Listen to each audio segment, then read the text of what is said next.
Ditch the clumsy touchscreen and unlock desktop-level productivity on your Cognizant device with this quick OTG trick.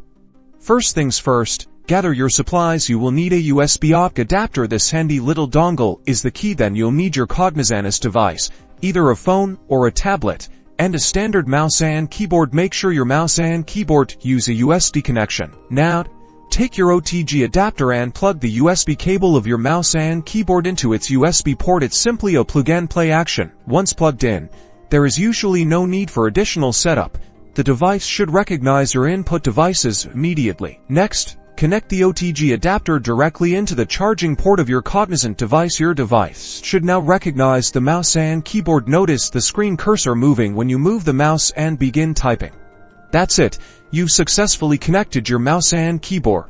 This allows for faster navigation, precise control, and a much more comfortable typing experience. You can now easily access documents, send emails, and navigate your Cognizant applications. These boost your productivity and streamline your workflow. Remember to disconnect the devices when you're done. Enjoy.